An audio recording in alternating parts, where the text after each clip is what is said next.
So, hello fellow humans and welcome to the Madhouse. I'm Josh and today I'm going to give you a writing update. After all, I'm a writer and I've not talked about it in a while. I had been planning to do a Pride Books LGBTQIA plus recommendations video, but firstly I realised I don't have most of my books of that sort that I'd recommend here, and also I have spent several of the last 4 hours in the village pub with me dad having a fairly nice afternoon, and while I'm not drunk I'm a little bit dizzy and I don't fancy doing something that would take so much time and effort. Plus, combine that with the fact that my laptop is currently kaput and I'm having to try and edit this on my phone, I'd go for something as simple as possible. So, writing. For those of you who don't know, I am a writer and I'd quite like to be a published author, and I fully intend to have something published by the end of this year.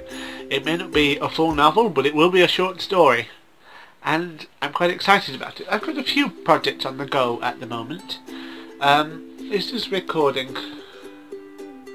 Yes.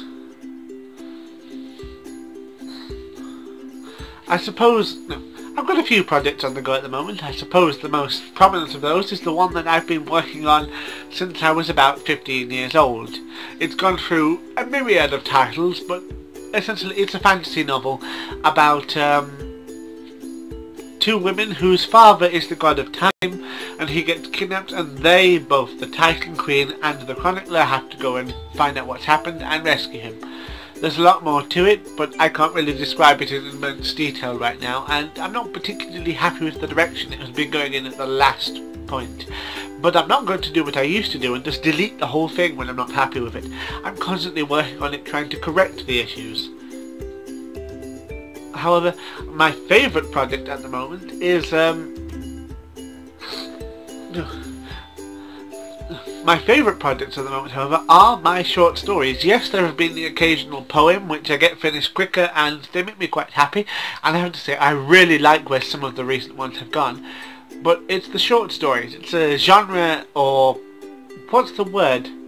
A form of writing I've never been particularly good at, because brevity is not, nor ever will it be, my strong suit. But I found I can actually do it, and I have to say I'm pretty pleased. Like, there's a story idea that I thought of last night, which I'm working on today, of what would happen if you transplanted a modern nation from 2017 to 1917. What would happen? Because any nation from the modern age could completely decimate any nation from 100 years ago.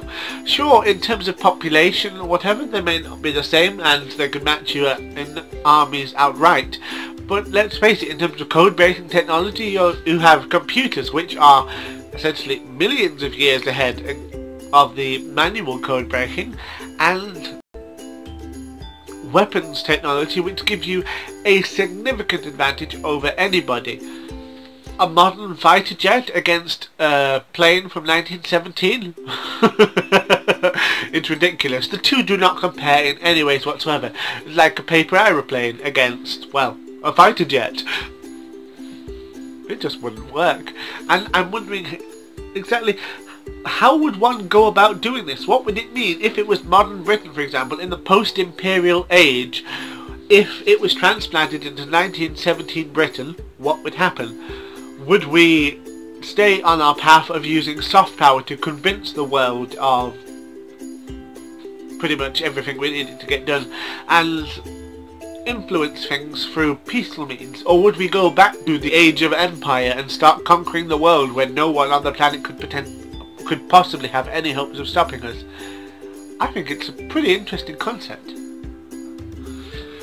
But my main project is, at the moment, a short story which was, in fact, a full novel idea I had been working on and will be eventually, but I'm going for the short story first because I can get that published in the meantime and try and get a bit of money in while I'm writing the main one.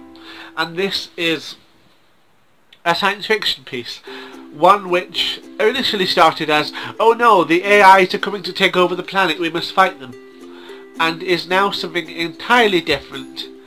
I wrote a version of this years ago called The Spider, which you could probably read here if you wanted to, which, while I enjoyed, was not great. It was poorly executed and in need of a lot more development. Whereas this current version was sparked by an article I read a few weeks ago about machines being used in Germany in honour of the 500th or 600th anniversary of Martin Luther's protest against the Catholic Church. They use machines to give blessings in like 20 different languages in churches, and I thought, what an interesting idea. The question is, if machines are allowed to give blessings, if and when we create artificial intelligence,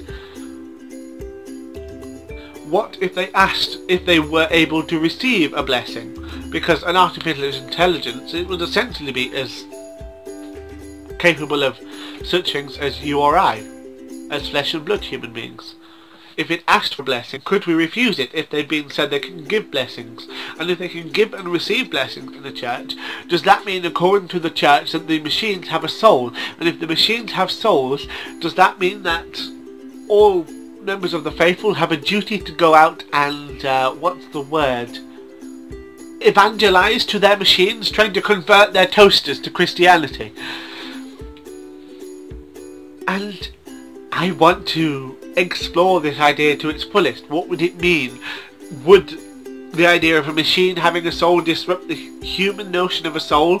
The idea that only humans are beloved by this God? Now, I myself am an atheist, so I have no particular opinion about the whole matter because I find it marginally ridiculous.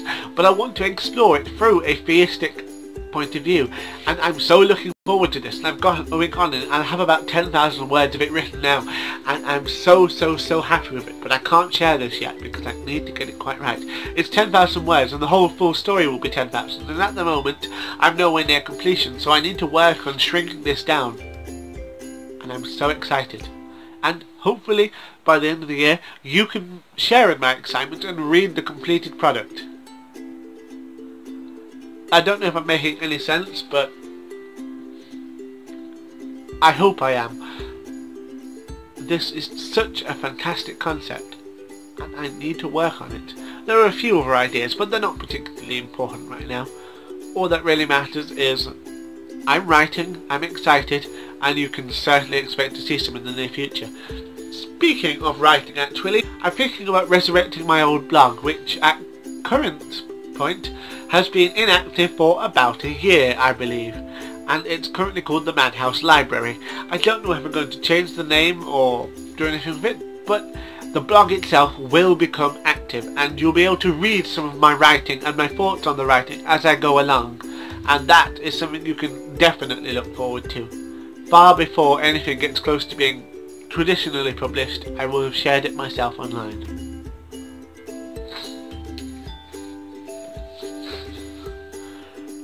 Right, until next time then, tatty byes. I hope you've enjoyed this. Let me know if you're interested in any of these concepts and ideas, and if you would be excited into reading any of this, because if enough of you try to convince me, I might share snippets of it early.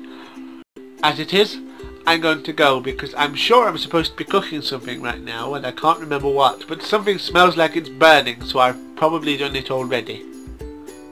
Chili, that's it, shit. Okay, I'm going. Tatty byes. Where's the off button?